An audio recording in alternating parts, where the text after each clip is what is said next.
roof in a real bad situation where it might be needed because we're afraid of what? Falling through the roof. Falling through the roof. But yet, we'll kick people inside the front door of a residence that's fully charged with smoke that we can't see anything. Can't see nothing. Push them in the front door without even doing a 360. I don't know if there's a basement down there or not. How is that any different? By the numbers, it's not, right? It's 3 people different by the numbers. I don't know, something to ponder on. Air problems was the next one, outside of those two, which are very closely related. 18%, you have trapped and entangled. Keep on going down. No communications. I'm surprised that that's actually not higher. And medical, 9. 9 maydays for medical reasons. So cardiac, stroke, who knows? Passed out. Operating above the fire accounted for 45% of the maydays. I better just click the next slide. Occupancy types, where the maydays occur. So categories were residential, apartments, and commercial. Do you agree that pretty much chalks up where we go? Residential, 57%. Apartments, 28%, and commercial buildings, 15%. But wouldn't a commercial fire be much dangerous than a residential? Why is residential higher? More incidents. Yeah, we go to those more. That's what we're going to. Becoming lost, separated from the line, and running out of air occurs more in commercial buildings. Why? Larger space. There you go. Bigger spaces, right? What have we done in the past years as we learned from these fires, Charleston 9 and these folks that get into these big warehouses and die? What have we learned about when it comes to fighting fires in commercial buildings? Pre-plans? Yep. What else? It could even possibly be Mayday related. Something that we're going to do when we go into that building to ensure that we're going to get back out. Learned a lot about searching large buildings, large area searches. Large area search. What do they use in a large area search? No, human Ropes. Ropes and taglines, right? So if you're not familiar with that, that's something else for you to Google. Very cool concept, and it's stuff that's like, really? How have we not thought of this? Stuff that's so simple. One rope leading in, and everybody's attached to it, and they got taglines coming off of it. They're covering a large area very quickly, but yet, guess what? We're still tied to that rope, and it's going to the outside, right? Because they may not have a hose. They're a search team.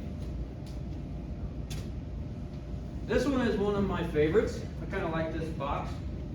Crews rescuing the Mayday firefighters. So who's actually performing that rescue when we have a Mayday?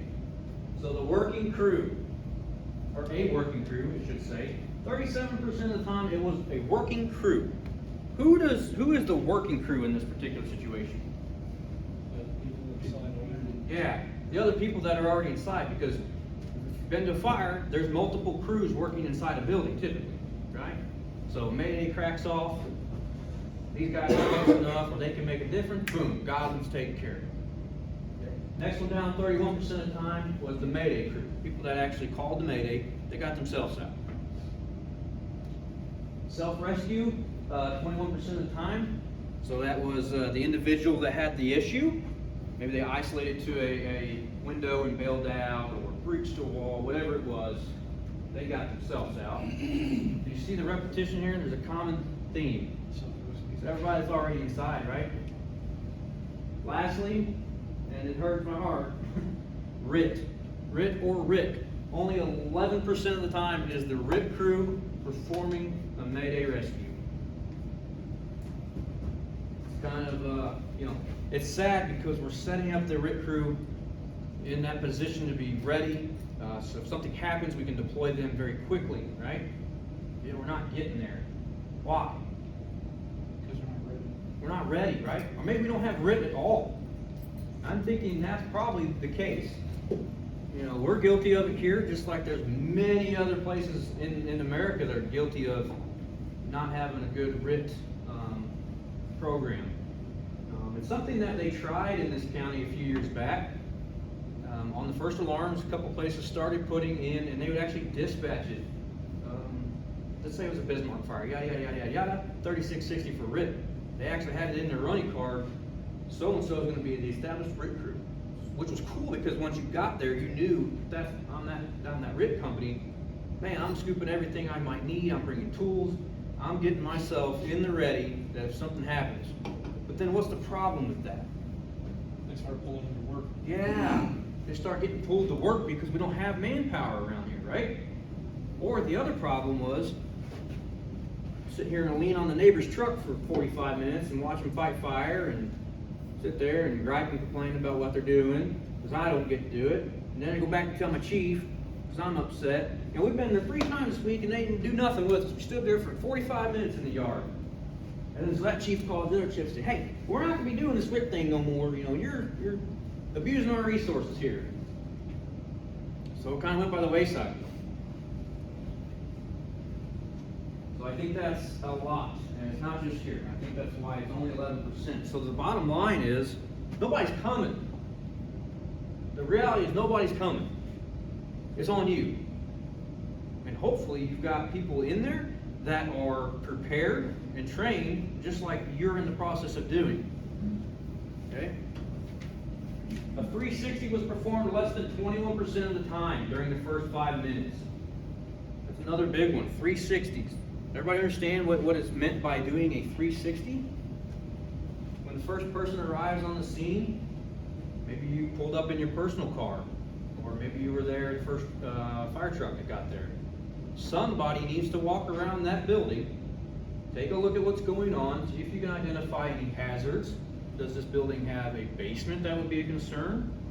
Can I tell where the fire's at? Is there somebody on the back of the house leaning out of the window, hey, come get me? If we don't do that walk around, that 360-degree inspection, we might miss valuable things that could get somebody killed. Okay? It's very imperative that you walk around the structure. Mayday firefighter personal stats. This one's kind of interesting too. So age groups on the left, years of service on the right. So the highest age group that's getting into trouble is the 28 to 37. Okay, why? We've been on the job long enough to be copied.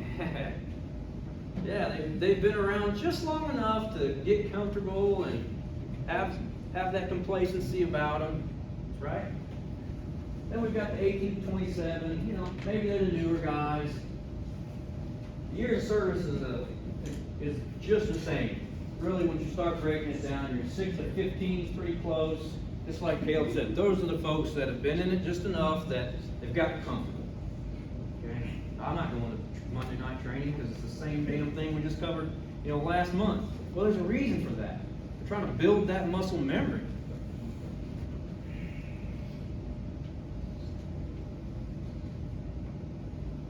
Ages of volunteer firefighters were not included in the tally. I don't know why.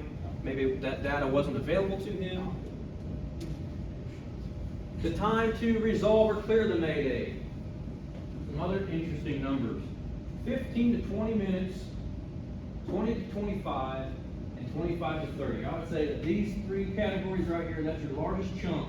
So anywhere from 15 to 30 minutes it takes to resolve the Mayday. That's a long time.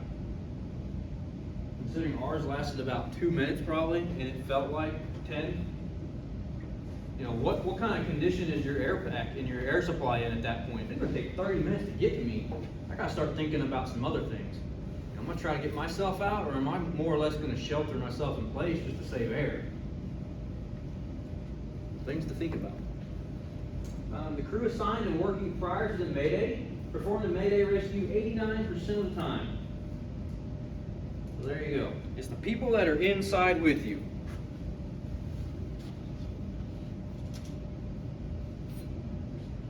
Get through a couple graphs here. What time you got, Jimmy? 6:42. 42? That's perfect. All right, departmental stats. So they had 831 career departments across 47 states that he studied, or he had data on, I should say, that reported Maydays. We have types, time of day, and structure type. So I know this is kind of hard to see. What it comes down to is kind of what we had talked before. We got falls here, and we have lost and separated here, and the fall through the roof. So that's what's making up your bulk there. We kind of touched on that. The time of day is pretty interesting. So the 25% here is a midnight to 3 a.m. We got a 21%, that is a 3 a.m. to 6 a.m. And we have a 8 o'clock to midnight. What's the common theme there? On the times I just rattled off. Biggest section of the time of day. Yeah, it was at night, right? It was dark, it was at night, people are sleeping, we're just getting woke up, and we have to be expected to be full throttle firing on all cylinders in like 4 or 5 minutes. Okay? Yeah. Accidents happen. The structure type, 53% of it was in a residential setting.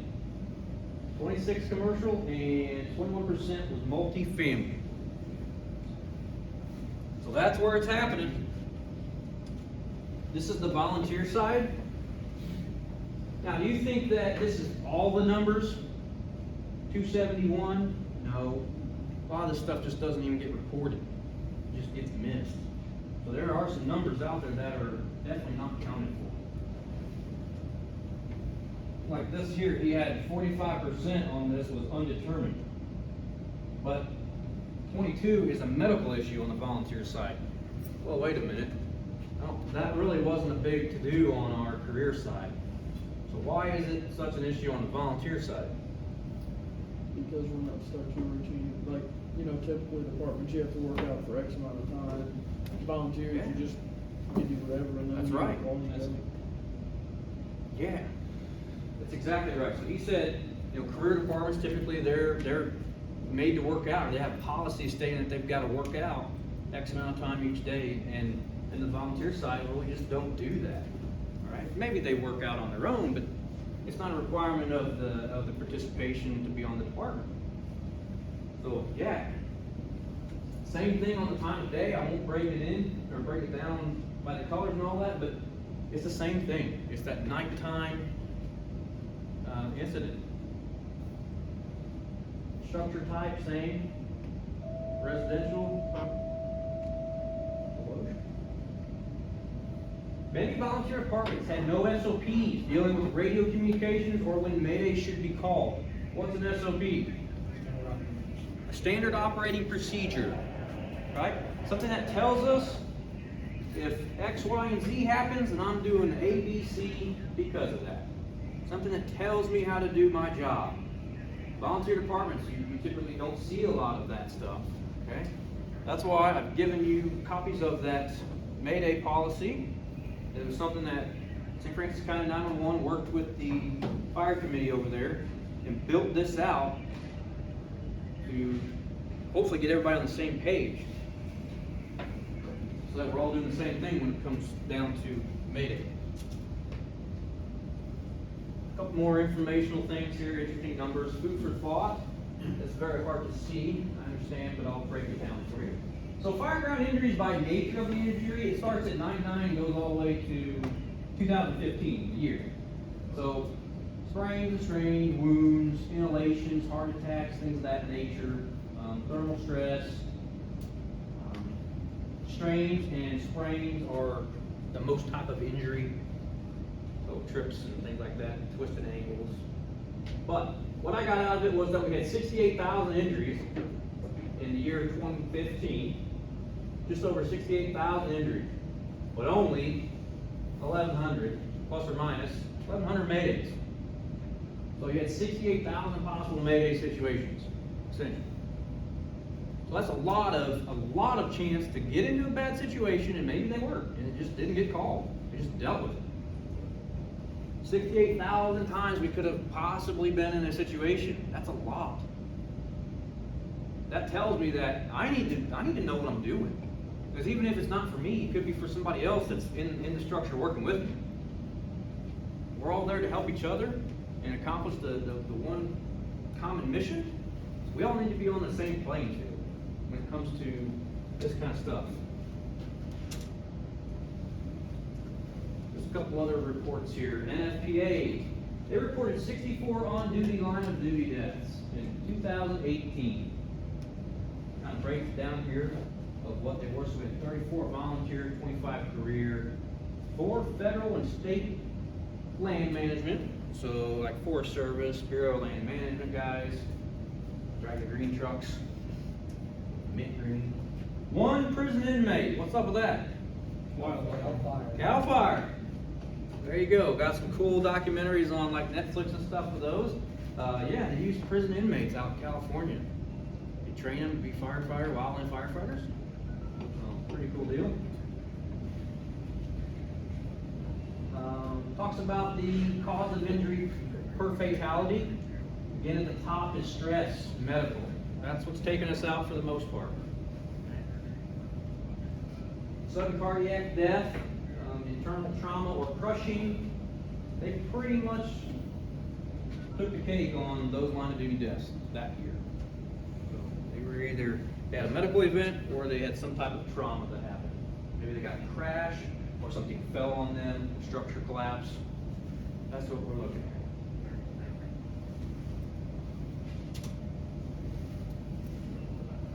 at. Try to get to the end of the study before we take a break. 1994 to 2004. This is a student study, 2013, from Kentucky University, a guy by the name of Matthew Flanagan. He wanted to look at the deaths of career and volunteer firefighters in America and who has the higher death rate. He was doing this as a master's or whatever goes beyond that, doctorate program or something. Anyway, big study.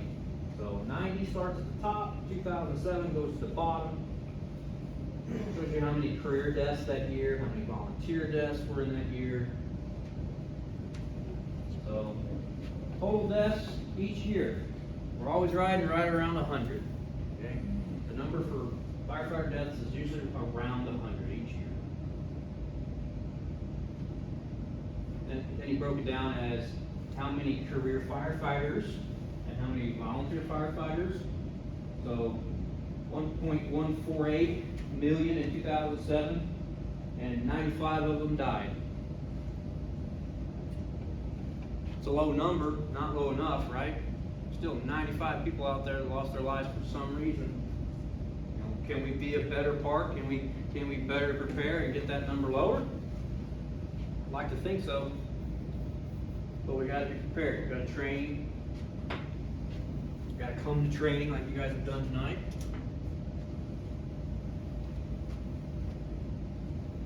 So, for me, the bottom line is you got to learn it, train it, and prepare for it, because the 2 in, 2 out doesn't work. That's my personal opinion. Let that be known. If you buy into that, that's fine. But I'm not a big fan of it because was the RIP team making the Mayday rescues? Nope. So think about your response. Your average response here in St. Francis County. You got one fire. Yeah, I'll give it here. Let's go here. We're staffed, right? Got, let's say it's a single company response. They go to a fire, 3 guys on the truck. I'd say anywhere in St. Francis County, you got 3 guys on the truck first out, that's probably a good day. Okay, so let's say we arrive with 3. 2 guys jump off, they go inside the building. Who's left? 1, right? Okay, we're not compliant. Next guy rolls in, takes command. Who do we got out front? We got 2. We got 2 in, we got 2 out. Are the 2 out ready? No, they're not. Maybe they're not even trained. So you see the idea here that I'm going with? Like I said, you may have a different belief on it, but for myself, I'm not a big fan.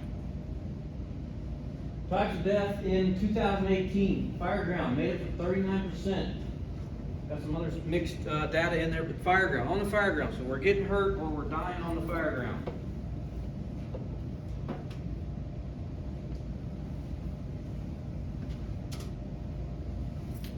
All right, I'm gonna shut the camera down. We're gonna take a 10-minute break and then we'll be back. As you guys know, there's restrooms right out here to the left if you need to use the restroom.